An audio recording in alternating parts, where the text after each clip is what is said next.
In our own case, but if you're just ranting or about the situation, why should that even? But let's move on and see what the final story we have, where the police have confirmed the arrest of 53 suspects connected to the recent wave of killings in Benue and Plateau States. Inspector General of Police Kayode Egbetokun says the attacks were not random, they were coordinated acts of terror. He gave a breakdown: 26 suspects arrested in Benue's Yelewata community and 22 tied to the Plateau attacks, 5 more linked to a second incident in Benue State. According to the IGP, 47 people were killed in the Yelewata attack alone, and weapons including machine guns and AK-47 rifles were also recovered.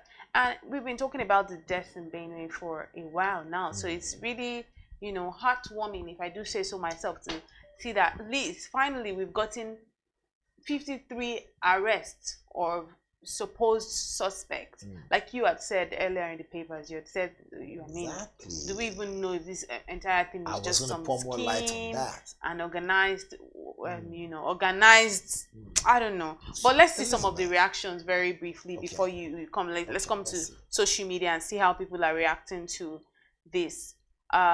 Jehu Sword says, I welcome this announcement with cautious optimism. I love that. It's very important to apply some sort of cautious optimism. Adetokunbo says, another press statement, another round of arrests, but no real justice. Exactly. 47 Nigerians dead, hundreds displaced, yet the cycle continues. When will arrests translate into real accountability? And when will our leaders stop managing bloodshed like routine statistics?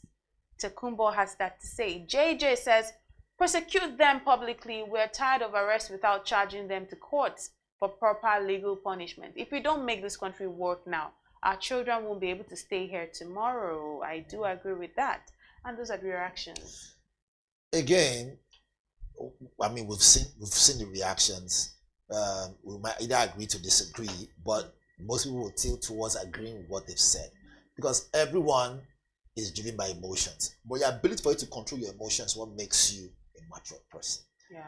We understand that our security personnel are doing all they should do to bring these people to book, to first and foremost get them arrested, look for them wherever they are, whoever these people are perpetrating this kind of heinous crime. There's never a time we talk about this story without having a gloomy face, because people have died. And we count these numbers as if they're not human beings. We run the statistics as if they're not human beings. These are human beings who had great future, who had great plans for the next day, like you and I. So it's a serious matter that we need to be sure that the right people have been arrested. Remember I said something before, while we were doing the super review, that there's one thing arresting these people, but there's another thing making sure that the right people have been arrested. We don't want just, put a band-aid over the wound and the wound keeps on rotting from inside. No, we want a case where the wound is properly cleaned and the bandage is put there, but there's a preventive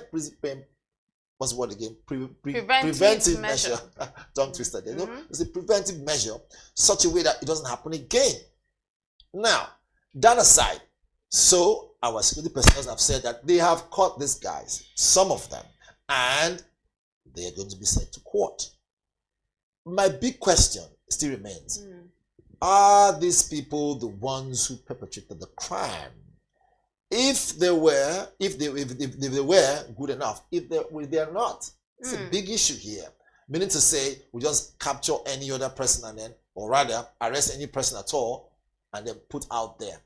We want to believe that they have got the right people. Now, the next thing should now be, make sure there is no phone call from one oga or from somebody that now gets them off the hook.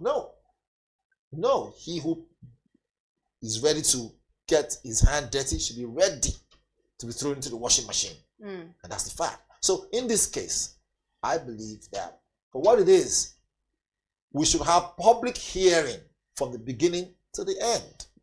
You see the way they hurry up to get those Yahoo boys or get those and then publicly arrange them. Let us see these people. Who are their families? Right? Are they even Nigerian? That's not that question. I mean, where this crime was perpetrated, right, around those areas, we will know the borders, we know how easy and porous those borders are. And so they can simply just come from neighboring countries, carry out these heinous crimes and go back, all in the name of headsmen or Fulani or whatever it is, something like that. So the big question is, are we sure, one, that the right people have been arrested? Secondly, let's also make sure that those who will run this whole thing are doing it, or rather will do it in the open. It's very important for accountability. It's very important for closure. Very important for closure.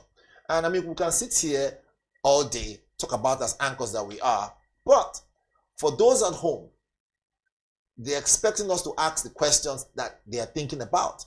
And so we hope we're asking these right questions. One, are they the right people who did this? Secondly, are we going to see that they are publicly put through that whole judiciary system and brought to book and charged accordingly, then sent to jail, if possibly?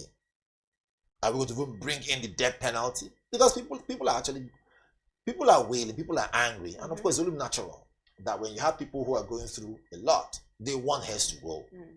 And I'm glad and happy, and thanks to Mr. President for making sure that security personnel are pushed hard to get this result. Let's start with that first. Then later we can ask those major questions, which is, are they the right people? Also, are we going to get to see public hearing and proper sentencing? Let's take it from there. I don't think there's anything more I have to add to all that you've said. All I'm going to say is 53 suspects arrested. It's good to hear, but I joined that social media person who said that I express cautious optimism. That's all I'm going to say about this conversation. Cautious optimism. Yeah, on that note. That's all I'm going to say this morning. But that's where we wrap it up this morning on the BDTV Breakfast Show. Before you go, you make it sound as if, let me not say another thing now before the thing gets too lengthy. And it's not really, not really. Like there's just some conversations. Right. You just know that that's about it. Yeah. Like you've said a lot, and I mean, what else do you want to say? We are just here. We are just the messengers. So we've brought the message, and let's leave it at that today. I must find the lighter note of exactly. Things. So cautiously, I'm heading out this morning on the BDTV Breakfast Show. Optimized, or is it with much optimism? Optimistically. We are heading out also. Heading out on the social listening segment today. We hope you enjoyed it. We hope you enjoyed the show, and you keep watching BDTV. My name is Elizabeth Musa. I am Onyeka Valentine.